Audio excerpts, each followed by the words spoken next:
Hello friends, आज आपको चक्रवृद्धि ब्याज के बारे में बताते हैं। कुछ लोगों का कमेंट्स आया था कि सर कुछ चक्रवृद्धि ब्याज बताइए, तो आज चक्रवृद्धि ब्याज पर कुछ प्रकाश डालेंगे। एक्चुअली में चक्रवृद्धि ब्याज जैसे कि उसके नाम से ही पता चलता है कि किसी चक्र में वृद्धि हो रही है। तो किसके चक्र में वृद्धि हो रही है? उसके ब्याज में वृद्धि हो रही है। तो मतलब कोई भी जब हम ब्याज जो है वो एक वर्ष से अधिक वर्षों के लिए अगर हम लेते हैं तो ब्याज के ऊपर ब्याज पड़ने लगता है। तो इसी को हम बोलते हैं चक्रवृद्धि ब्याज। तो चक्रवृद्धि ब्याज पहले के लोग जो है इसका बड़ा फ़ायदा उठाते थे, ख़ास तौर जो मुनीम लोग होते थे गांव में और जो मनी लेंडर्स होते थे, तो वो बड़ी आसानी से जो है वो ब्याज दे देते थे। और फिर बाद में ये होता था कि वो उस ब्याज के ऊपर ब्याज जब लेते थे तो जो किसान होते थे वो तो सोचते थे कि बहुत कम परसेंट पे हमको ब्याज दिया है। लेकिन जब वो वापस जब उसको चुकाने जाते थे तो जब वो बताता था कि आपको ब्याज के ऊपर ब्याज लग गया है, चक्रवृद्धि ब्याज हमने लगाया है, तो किसानों की जो है कई ज़मीनें बिक जाती थी इसी पे। तो ऐसा जो है ये सूदखोर लोग जो मुनीम लोग थे काफ़ी इसका फ़ायदा उन्होंने उठाया। तो आखिर ये चक्रवृद्धि ब्याज होता क्या है, ब्याज के ऊपर ब्याज कैसे लगता है, तो इसको जानने से पहले थोड़ा सा एक ब्रीफ इसके बारे में भी आपको बताते हैं कि साधारण ब्याज क्या होता है। तो साधारण ब्याज जैसे कि हम किसी से पैसा उधार लेते हैं, तो जो पैसा हम उधार लेते हैं तो वो पैसा जो है कहलाता है मूलधन। ठीक है, उस पैसे को बोलते हैं मूलधन। तो मूलधन कोई हमको ऐसे तो दे नहीं देगा, खासतौर जो मुनीम होते हैं, जो बनिए होते हैं, वो हमको ऐसे तो दे नहीं देते। वो या बैंक ही क्यों ना हो, वो हमसे कुछ ब्याज लेते हैं उसके ऊपर। तो वो साधारण ब्याज दे रहे हैं, चक्रवृद्धि ब्याज दे रहे हैं, तो इसके ऊपर भी आपको मतलब ये पता कर लेना ज़रूरी होता है कि भैया हमको जो आप कर्ज दे रहे हैं, उधार दे रहे हैं, तो फिर इस पर किस प्रकार का ब्याज आप लगा रहे हैं। तो ये जानकारी अगर होती है तो फिर ब्याज चुकाने के समय बहुत आसानी होती है और आपको भी सुविधा होती है कि हम उसको चुका पाएंगे आसानी से। तो साधारण ब्याज हम बताते हैं आपको। साधारण ब्याज क्या होता है? दो प्रकार के ब्याज हैं, एक तो साधारण ब्याज और एक चक्रवृद्धि ब्याज। तो चक्रवृद्धि ब्याज को समझने से पहले साधारण ब्याज को समझते हैं। तो साधारण ब्याज जैसे कि इसको इंग्लिश में कहते हैं सिंपल इंटरेस्ट। ठीक है, साधारण ब्याज। और साधारण ब्याज, ब्याज का मतलब ही क्या होता है? सबसे पहले तो यही आ जाते हैं ब्याज। कुछ लोग तो यही नहीं पता होता कि ब्याज क्या मतलब होता है। तो ब्याज का मतलब ये होता है कि कोई पैसा कोई हमें उधार देता है तो कुछ वो अपनी शर्तें रखता है कि भैया हम आपको पैसा उधार दे रहे हैं, लेकिन हम ये पैसा दे रहे हैं, इससे कुछ अधिक आपसे वसूलेंगे। तो जो वो अधिक वसूलते हैं वही जो है ब्याज कहलाता है। अब वो किस प्रकार से उनका होता है, तो किस हिसाब से वो पैसा हमसे अधिक वसूलते हैं, ज़्यादा लेते हैं, तो एक वो दर होती है। तो इसके अंदर दो तीन चीज़ आती है साधारण ब्याज के अंदर। एक क्या होता है कि वो मूलधन, जितना पैसा हम उनसे उधार लेते हैं, ठीक है, वो होता है मूलधन, यानी इसको इंग्लिश में कहते हैं प्रिंसिपल। उसकी इंग्लिश होती है प्रिंसिपल, PRINCIPAL। ठीक है, ये वही प्रिंसिपल है। तो ये प्रिंसिपल। और साधारण ब्याज का मतलब होता है सिंपल इंटरेस्ट। ठीक है, ये इंटरेस्ट, सिंपल इंटरेस्ट। तो अब पैसा जो हमने उधार लिया वो तो हो गया मूलधन। ठीक है, फिर वो हमको पैसा किस दर से दे रहा है? दर मतलब रेट। दर का मतलब है किस रेट से दे रहा है, और वो पैसा कितने समय के लिए दे रहा है, या हमको कितने समय के लिए चाहिए। समय मतलब टाइम। ठीक है, इसमें तीन चीज़ें हो गई, मूलधन कितना पैसा हम ले रहे हैं, दर किस रेट से, और समय। तो मान लिया है कि कोई पैसा हमने दिया, एग्जाम्पल हम ले लेते हैं कि 1,000 रुपये हमने किसी से ब्याज दिया, ठीक है, और रुपए के लिए जैसे आप जानते हैं ऐसे बना के नया चला है ये, मान लिया 1,000 रुपये हमने ब्याज दिया 1,000 रुपये हमने लिया, और वो उसकी जो दर थी तो वो थी 10%, यानी 10% ब्याज, ठीक है। समय वो जो हो गया, हमने समय रख लिया 2 वर्ष या 3 वर्ष, जो भी रख सकते हैं। मान लिया हमने समय रखा 2 वर्ष, यानी इसका मतलब ये हो गया कि हमने किसी से उधार लिया 1,000 रुपये, और हमने उससे बोला कि हम ये पैसा आपको 2 साल के बाद वापस करेंगे, और दर क्या है, 10% है। तो 10% जो दर है, यानी 10% की दर कैसे, वो छमाही, सालाना या तिमाही। तो हमने मान लिया कि हम हर साल देंगे, वार्षिक। तो ये क्वेश्चन में ये भी एक चीज़ समझनी जरूरी होती है कि जो भी है वो एनुअली हम उसको दे रहे हैं, या हाफ ईयरली दे रहे हैं, या जो है हम क्वार्टरली दे रहे हैं, ठीक है, वापस कर रहे हैं उसको। तो ये मूलधन। अब हमको अगर ये निकालना है कि बताइए साधारण ब्याज क्या होगा, तो सिंपल इंटरेस्ट, यानी उसका सिंपल सा फार्मूला है। वो फार्मूला क्या है कि साधारण ब्याज बराबर, या यूँ कहिए सिंपल इंटरेस्ट बराबर, सिंपल इंटरेस्ट इक्वल टू मूलधन, मूलधन गुणे दर गुणे समय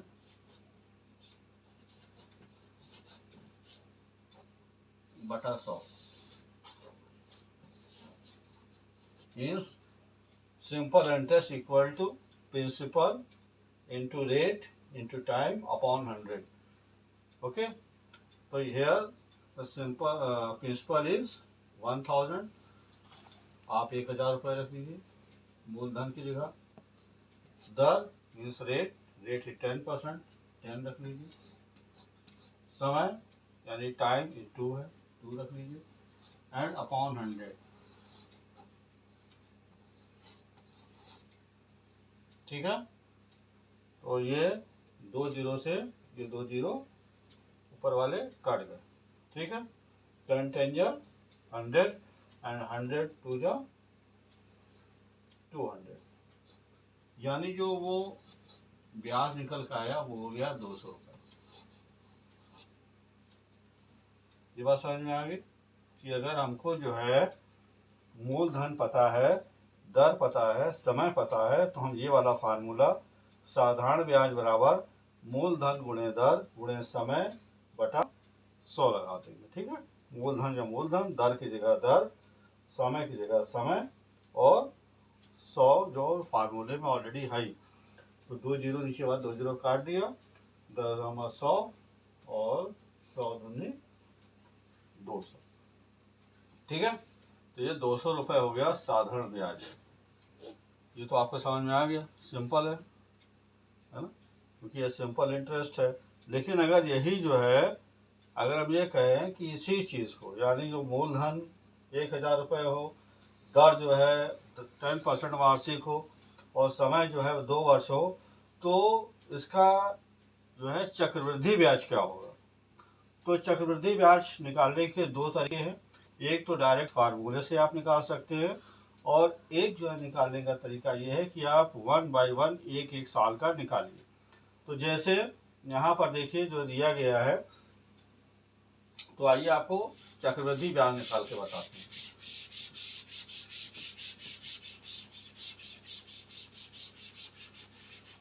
देखिए, चक्रवृद्धि ब्याज निकालने के लिए सबसे पहले प्रथम वर्ष का मूलधन, प्रथम मतलब उसे 2 साल के लिए था, प्रथम वर्ष का मूलधन, यानी the principle of the first year, यानी प्रथम वर्ष का मूलधन। ठीक है, वो था जैसे आपको पता ही है कि वो था 1000। ठीक है, मूलधन। समय जैसा कि था 2 वर्ष, तो अब यहाँ पर हम 2 वर्ष नहीं लिखे, समय लिखेंगे 1 वर्ष, क्योंकि पहले 1 साल का कैलकुलेट होगा, फिर दूसरे साल का कैलकुलेट होता है। यहाँ ये ध्यान रखने की बात है। फिर समय हो गया 1 वर्ष। दर तो वही रहेगी क्योंकि वार्षिक है, तो 10% वार्षिक। ठीक है, अब इसके हम निकाल लेंगे कि ब्याज कितना होगा। तो ब्याज वही जो साधारण ब्याज होता है वही वाला फार्मूला लगाएंगे, मूलधन गुणे दर गुणे समय बटा 100। ठीक है, ये मूलधन कितना था 1000 रुपये, 1000 लिख लिया। दर कितना था, दर कितनी है 10%। समय कितना है, यहाँ पे 2 ना लिख करके 1 वर्ष लिखेंगे, क्योंकि पहले 1 साल का निकालेंगे। ठीक है, बटा 100 है, ये काट दिया, तो 10 यानी ये ब्याज आ गया पहले वर्ष का 100 रुपये। ठीक है, अब मिश्र धन निकालेंगे। मिश्र धन क्या होता है कि उस जो मूलधन होता है उसमें क्या करेंगे, मूलधन प्लस ब्याज कर देंगे, मूलधन से ब्याज जोड़ देते हैं। ठीक है, मूलधन प्लस ब्याज। मूलधन कितना था 1000 रुपये था, ब्याज कितना निकल के आया 100 रुपये निकल के आया, टोटल कितना हो गया 1100 रुपये हो गया। ठीक है ना, तो मिश्रधन 1100 हो गया। लेकिन जो ये मिश्रधन आया है यही जो है दूसरे साल के लिए मूलधन हो जाता है। बात समझ में आ रही है?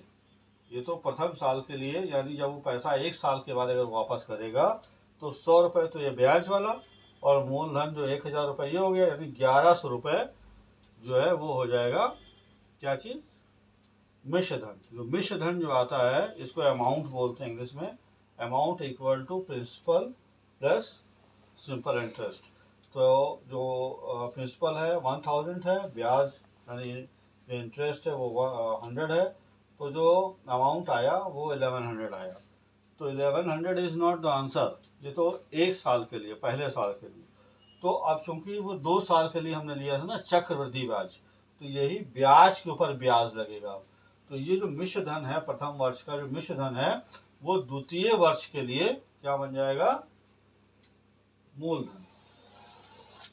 यानी द्वितीय वर्ष के लिए यानी सेकेंड ईयर के लिए, दूसरे साल के लिए मूलधन बन जाएगा। तो द्वितीय वर्ष का मूलधन क्या हो जाएगा, इसीलिए हमने ऊपर यहाँ सबसे पहले प्रथम वर्ष लिखा था। तो द्वितीय वर्ष का मूलधन, द्वितीय वर्ष का मूलधन वो हो जाएगा क्या, क्या हो गया ये वाला 1100 रुपये। ठीक है, तो आप यहाँ पे लिख लीजिए 1100 रुपये, रुपये 1100। ठीक है, अब दर क्या होगी, दर वही होगी 10%, दर तो सेम ही रहेगी, दर तो बदलेगी नहीं। 10% वार्षिक या 10% एनुअली, ईयरली भी बोल देते हैं इसको। ठीक है, और समय क्या रहेगा, बताइए समय क्या रहेगा, समय रहेगा 1 वर्ष, क्योंकि 1 वर्ष ऑलरेडी हम दे चुके हैं। ठीक है, जो फार्मूला यहाँ रखा था वही फिर से यहाँ लगा देंगे, ब्याज बराबर मूलधन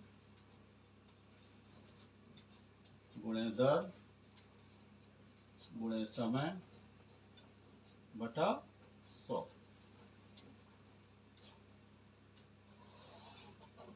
ठीक है, तो यहाँ मूलधन कितना है 1100 रुपये, 1100 लिख देंगे। दर कितना है, दर है 10%, 10 लिख दिया। समय कितना है 1 वर्ष बटा 100, 2 जीरो से 2 जीरो काट दिया। ठीक है, 11 घाम 110 है ना, ये आ गया रुपये 110। ठीक है, तो ये हो गया द्वितीय वर्ष के लिए ब्याज। फिर मिश्रधन निकाल लेंगे। मिश्रधन कितना होगा, मिश्रधन तो जो मूलधन कितना था पहले द्वितीय वर्ष का 1100 रुपये, तो 1100 और ब्याज कितना था द्वितीय वर्ष का 110,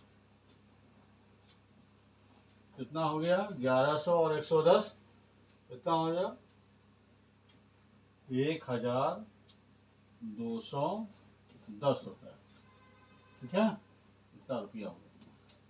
तो ये 1210 का आंसर आया नहीं, 1210 दूसरे वर्ष के लिए दूसरे साल के लिए मिश्रधन है। ठीक है, तो अब आप कहेंगे कि भैया चक्रवृद्धि ब्याज कब आएगा, तो अब आएगा चक्रवृद्धि ब्याज। कितना हुआ, तो चक्रवृद्धि ब्याज का क्या फार्मूला क्या हो जाएगा, चक्रवृद्धि ब्याज कैसे निकालेंगे, जब हमने द्वितीय वर्ष के लिए मिश्रधन निकाल लिया तो चक्रवृद्धि ब्याज आएगा। चक्रवृद्धि ब्याज अब आया, चक्रवृद्धि ब्याज कैसे निकलेगा ये, तो ये निकलेगा जो अंतिम मिश्रधन है, अंतिम मिश्रधन यानी लास्ट वाला जो निकाला है जो वहां पे है, अंतिम मिश्रधन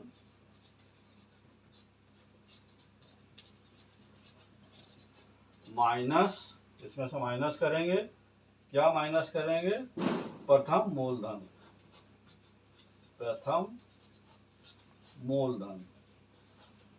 ठीक है, तो अंतिम मिश्रधन कितना है, वो है हमारा 1210 रुपये। और प्रथम मूलधन हमने कितना लिया था आपको पता ही है, कितना लिया था 1000 रुपये लिया था, है ना। तो 1210 में से 1000 माइनस कर देंगे तो ये हो जाएगा 210 रुपया। तो आपका जो चक्रवृद्धि ब्याज निकल के आ गया वो आ गया 210 रुपये। समझ में आया। तो ये देखिए, इसको जो 2 साल के लिए था, ऐसे 3 साल के लिए, 4 साल के लिए, 5 साल के लिए, तो उसी हिसाब से जो भी अंतिम यहाँ पे आएगा, मान लिया 3 साल के लिए होता ये, तो ये अगर तृतीय वर्ष के लिए होता तो जो मिश्रधन आया दूसरे साल वाला 1210, ये तीसरे साल के लिए मूलधन बन जाता। फिर तीसरे साल का निकालते निकालते मिश्रधन आता और चौथे साल के लिए मूलधन बन जाता। तो इस प्रकार से एक चक्र चलता रहता है ऐसे ऐसे करके। ठीक है, पहले साल का, इसमें क्या कहते हैं डायरेक्ट यहाँ 2 वर्ष नहीं लिखते हैं, एक एक वर्ष का अलग अलग निकालते जाते हैं। तो ये मैंने आपको एक तरीका बताया कि किस प्रकार से जो है इस थोड़ा सा ये जो तरीका है थोड़ा लंबा है, लेकिन एक आप डायरेक्ट भी एक फार्मूले से निकाल सकते हैं। वो फार्मूला क्या है वो देखिए।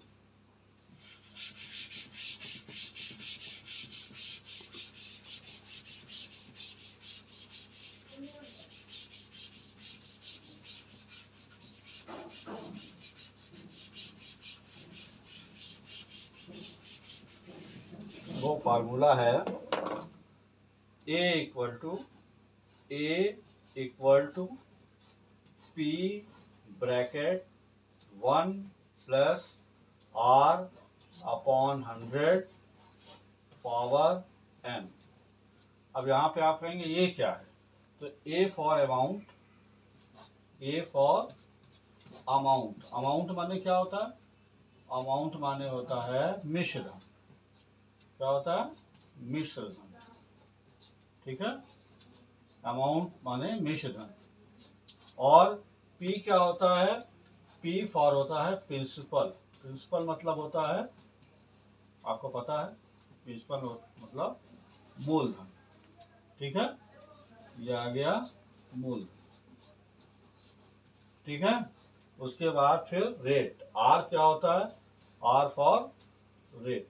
रेट मीन्स क्या होता है, रेट का मतलब होता है दर। जैसे पूछते हैं ना, दुकान पे आते हैं, भाई किस रेट से सामान दिया, है ना, बताता है कि आलू जो है 25 रुपए किलो है, यानी 1 किलो 25 रुपए का। वैसे रेट दर होता है उसका, किस रेट के हिसाब से। एन क्या है, एन जो है वो है टाइम। टाइम तो समझिए गए, समय। ठीक, ठीक है।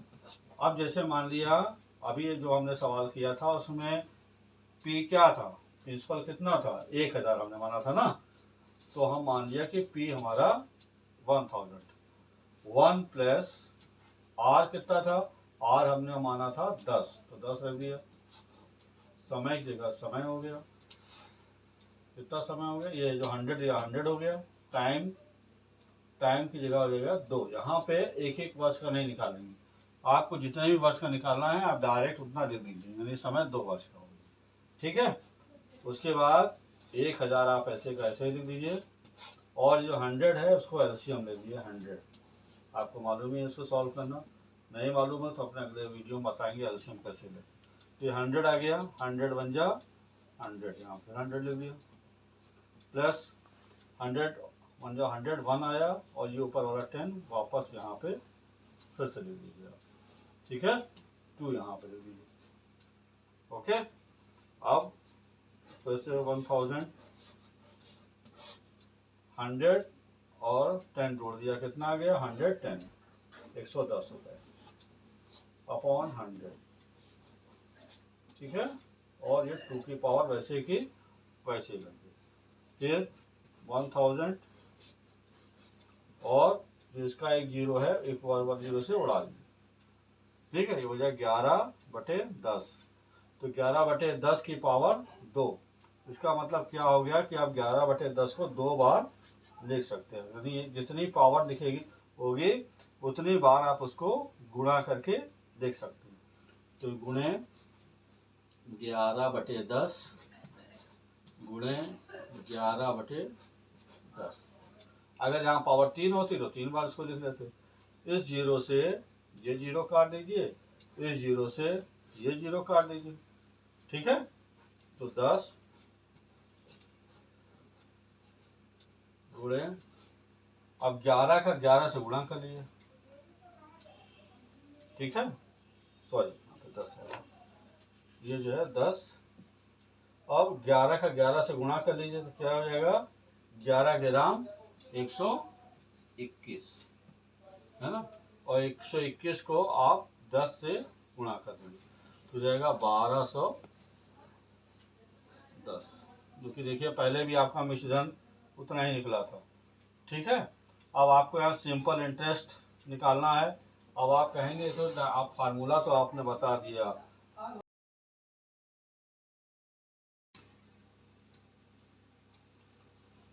ये इससे पहले अभी आपको हमने बताया कि ए जो होता है वो होता है मिश्रधन। तो हमने मिश्रधन निकाल लिया 1210 रुपये। ठीक है,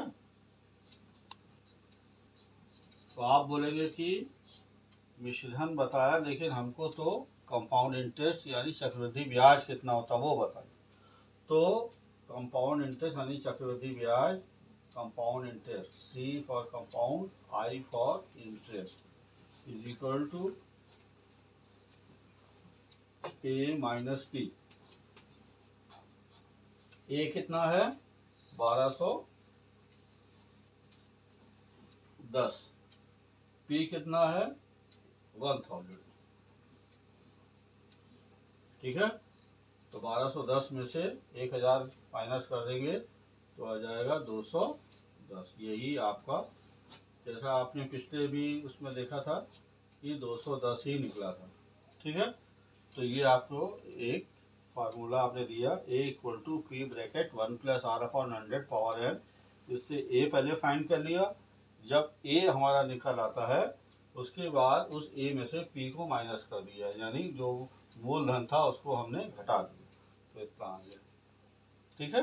अब आप चाहते हैं कि डायरेक्ट, आपने कहा था डायरेक्ट फार्मूला बताइए, लेकिन ये ए आप निकाला, फिर उसमें से पी बताया, क्या कोई डायरेक्ट फार्मूला भी हो सकता है? तो यस, हो सकता है। वो देखिए डायरेक्ट फार्मूला एक देखिए, बिल्कुल डायरेक्ट एकदम सी आई निकालने का ही फार्मूला वो आप बना सकते हैं। कैसे? देखिए यहाँ पे हम ए ना लिख करके अगर हम यहाँ डायरेक्ट लिख दें सी आई मतलब कंपाउंड इंटरेस्ट, है ना, सी आई। अब बिल्कुल डायरेक्ट वो निकाल दें सी आई डायरेक्ट। इसमें देखिए ये तो यही रहेगा, ए है ये, माइनस पी कर दीजिए, यानी इसमें से प्रिंसिपल आपने माइनस कर दिया। ठीक है। पी जो है यहाँ पे कॉमन ले लीजिए। ठीक है। तो ये बन जाएगा 1 plus R upon 100 power n minus 1, क्योंकि p जो है हमने कॉमन ले लिया है। कॉमन तो समझते हैं आप, सार्वंतर, यानी यहाँ जो p था या p दो जगह था, p बाहर ले लिया। तो ये जो फार्मूला निकल के आया सी I equal to P bracket, इसमें आप डायरेक्ट वैल्यू रख करके डायरेक्ट आप जो है कंपाउंड इंटरेस्ट निकाल सकते हैं। वो कैसे निकाल सकते हैं, निकाल के बता देते हैं। एक आपको P यानी आपको पता है 1000 है वो, जैसा कि हमने उसमें लिया ही था 1। अब ये क्योंकि हमने इसको बाहर निकाल के रख लिया है तो यहाँ पे सिर्फ यही बचेगा, तो 1 प्लस आर कितना था, 10 था, आपको मालूम ही है। ठीक है। और इसकी पार कितनी थी, आपको मालूम है कि 2 साल हमने लिया था, -1। ठीक है। तो ये हो जाएगा 1000, 100 जो है 100 यहाँ नीचे है। ठीक है। तो इसको 100 हम नीचे ऐसे लिख देते हैं। ठीक है। और 100 बन जा 100, यानी ये 100 फिर से वापस, और चूंकि 100 100 बराबर होता तो ये 10 यहाँ पर नीचे उतार देते हैं। आपको अभी मैंने इससे पहले भी बताया था, ये कैलकुलेशन है जो आपको आनी चाहिए।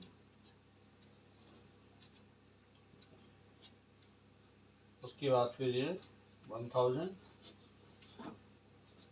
और ये 100 ऊपर 100 और 10 हो जाएगा 110 अपॉन 100। ठीक है, ये हो गया। और ये पावर 2 लगी हुई है, हमने बताया था, ये करके पावर 2 लगा देंगे। ये -1 वैसे का वैसे ही चलता जाएगा। ठीक है। इसे 0 से 0 कैंसिल कर देंगे। ठीक है। 100 1000 1000 और ये 11 इंटू 11 11 इंटू 11, जैसे कि 2 टाइम्स है, लेकिन 100 भी 2 टाइम्स है, तो 11/10 इंटू 11/10 है ना, 11/10 इंटू 11/10 -1। ठीक है। अब इधर जाएंगे तो 11 इंटू 11 कितना हो जाएगा,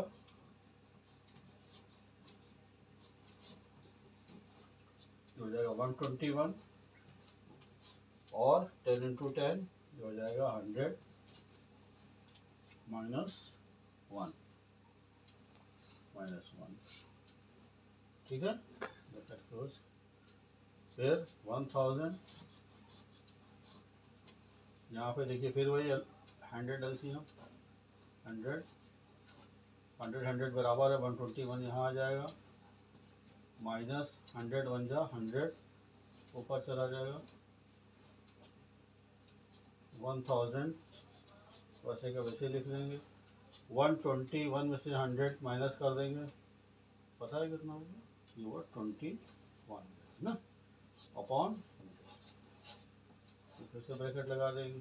अब इसको 1000 इंटू 21/100। इन 2 जीरो से ये 2 जीरो कैंसिल जाएगा।